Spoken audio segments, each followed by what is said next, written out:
Hi guys, tonight we're going to start a new unit.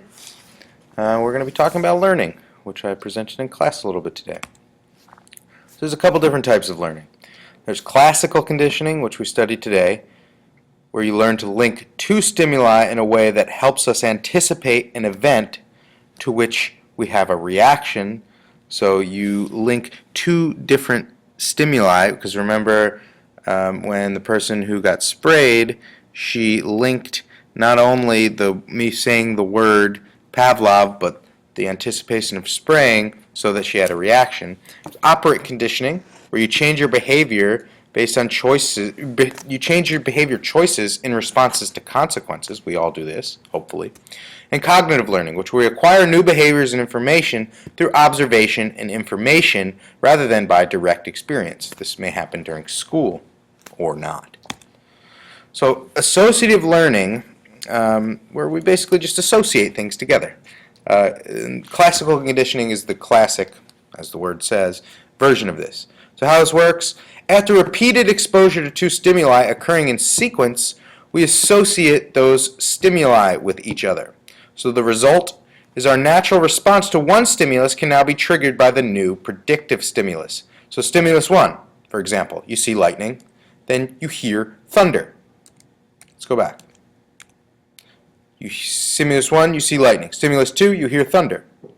Here our responses to thunder becomes associated with lightning. And then after repetition, you see the lightning, and then you look like that. The response is you cover your ears to avoid the sound.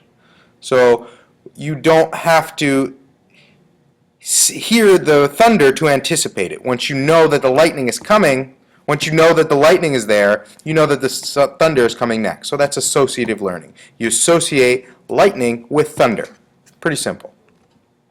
But then we have operative learning. So this is when a child associates his response or his behavior with consequences. Where a child learns to repeat behaviors like saying please, which were followed by desirable results, such as getting a cookie. The child learns to avoid behaviors like yelling gimme, which were followed by undesirable results, scolding, or loss of results, or loss of dessert. So this is kind of how all our parents raised us. If you look at the bottom, response A is being polite. The consequence is he gets a treat. And then the behavior is strengthened because he received a positive reinforcement. He got a cookie because he said please, or he got punished because he said gimme. Cognitive learning refers to acquiring new behaviors and information mentally, rather than by direct experience. Cognitive learning occurs by observing events in the behavior of others, or by using language to acquire information about events experienced by others. So if you take a history course, if you take just about any school course, you're not only learning from the behavior of the teacher, but you're learning about information using language, not by direct experience like operative and classical conditioning. So this idea of behaviorism, which we were talking about in class, was pretty fundamental to psychology in general. So this term behaviorism was used by John B. Watson, proponent of classical conditioning, as well as by a guy named B.F. Skinner, a leader in research about operant conditioning. So both these guys believed that mental life was much less important than behavior as a foundation for psychological science, but both foresaw applications in controlling human behavior. Skinner conceived of utopian communities where you can kind of basically make people be good, and Watson went into advertising to manipulate people into selling them stuff. So you can see that behaviorism can go in pretty much any direction you want to take it. But then there's Pavlov. We talked about him in class. So while studying salivation in dogs, Pavlov found that salivation from eating food was eventually triggered by what should have been neutral stimuli, such as just seeing the food, seeing the dish, seeing the person who brought the food, just hearing the person's footsteps. So obviously the dog hears those things, and he associates it with eating food. We all know this. But, however, something else happened, as we'll see. But before the conditioning occurred, there was this neutral stimulus, a stimulus which does not trigger a response, such as a bell ring. No response. Before conditioning, we still have this unconditioned stimulus and response, a stimulus which triggers a response naturally before or without any conditioning. So unconditioned stimulus is the yummy dog food makes the dog salivate, right? If you have a dog, you know this. You don't have to condition that. That happens naturally. And then during conditioning, you ring the bell when the food is presented to the dog. So the neutral stimulus, which is the bell, it's not associated with anything, plus the unconditioned stimulus, the food, leads the dog to associate these two together eventually. So after conditioning, the dog begins to salivate upon hearing the tone. So the neutral stimulus, the bell, becomes the conditioned stimulus. So you condition the dog to associate the bell with the food. So if you followed the changes that occurred, the unconditioned response and the conditioned response are the same response, salivation, but triggered by different events, either the food coming out, which is the unconditioned response, or the conditioned response, which is the bell. The difference is whether conditioning was necessary for the response to happen.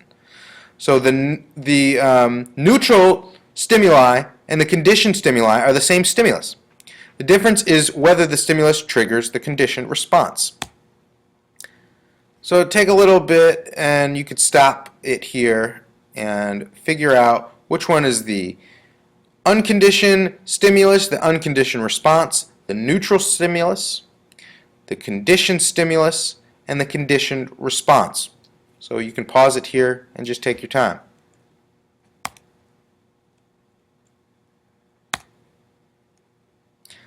So higher order conditioning. If the dog becomes conditioned to salivate at the sound of a bell, can the dog be conditioned to salivate when a light flashes by associating with the bell instead of the food? Turns out the answer is yes. The conditioned responses can be transferred from the unconditioned stimulus to a conditioned stimulus, and then from there to another conditioned stimulus. So that's kind of like stacking them up. This is a higher order conditioning, turning a neutral stimulus into a conditioned stimulus by associating it with another conditioned stimulus. So a man who is conditioned to associate joy with coffee could then learn to associate joy with a restaurant if he was served coffee there every time when he walked into the restaurant. Pretty simple. Now we're going to talk about acquisition a little bit. So this refers to the initial stage of learning and conditioning when we're acquiring the new stimulus and response. So what gets acquired? The association between a neutral stimulus and an unconditioned stimulus. And how can we tell if the acquisition has occurred? Well, the unconditioned response now gets triggered by a conditioned stimulus. So previously, the dog would only salivate when you brought the food out, but now because you conditioned him or her, the dog will salivate when you hear the bell, because the bell is the conditioned stimulus, and you've conditioned him to associate the bell with the food. So the timing is important, though. For the association to be acquired, the neutral stimulus needs to be repeatedly appear before the unconditioned stimulus, about a half second before in most cases. The bell must come right before the food in order for the dog to make the association. So if you look at this chart, the strength of a conditioned response grows with conditioning, as you can see. Extinction refers to the diminishing of a conditioned response. If the unconditioned stimulus, in this case the food, stops appearing with the bell, the conditioned stimulus, the conditioned response decreases. So here, as you condition, the acquisition of the conditioned response increases, but then when you stop, like when you stop putting the bell with the food, this conditioned response will decrease. So after a while, the dog won't associate the bell with the food anymore if you don't pair it with the food. But there's hope. It comes back eventually. There's what's called spontaneous recovery. So after a conditioned response, in this case salivation, has been conditioned and then extinguished, following a rest period, presenting the tone alone might lead to a spontaneous recovery, which is a return of the conditioned response despite a further lack of conditioning. If the conditioned response, in this case the tone, is again presented repeatedly without the unconditioned stimulus, the conditioned response becomes extinct again. So you need to practice this over and over or it falls away over time. But it can come back momentarily, but then it falls away again. So we have what's called generalization and discrimination. So please notice the narrow psychological definition of these two words. We're not talking about generalization and discrimination in the general sense. We're talking about it very specifically. So Pavlov conditioned the dogs to drool when rubbed. Then they also drooled when scratched. And Pavlov conditioned the dogs to drool at bells of a certain pitch, but slightly different pitches did not trigger drooling. So generalization refers to the tendency to have conditioned responses triggered by related stimuli. So more stuff makes you drool. On the other hand, discrimination, which we described up here, refers to the learned ability to only respond to a specific stimuli, preventing generalization. So only a certain amount of things make you drool. So generalization is when you apply the conditioned stimulus, unconsciously of course, to other stimuli, and discrimination is when you only apply it to the one that you were conditioned with. So Pavlov is pretty important in psychology. So he really kind of left this lasting impression in a couple of different ways. So he gave us insights about conditioning in general. For example, it occurs in all creatures, not just salivating dogs, in us, every day. And it's related to biological drives and responses. So it's kind of below the level of human consciousness, of human thought, of human feeling. So it's more primal. And therefore it's shared by more people. It's pretty much unaffected to a large degree by things like culture, things like our individual social lives. So it's one of these primary phenomena of human experience. He also gave us some insights about science. So learning can be studied objectively by quantifying actions, remember I talked about that, and isolating elements of behavior. So rather than casting this large web and sort of looking for thoughts and opinions and feelings and things like that, if you really narrow it down to things that can be quantified, such as the amount of drool that a dog outputs, and isolating elements of behavior, that can give us greater insights about kind of the building blocks of the human experience. So he also gave us insights from his specific applications.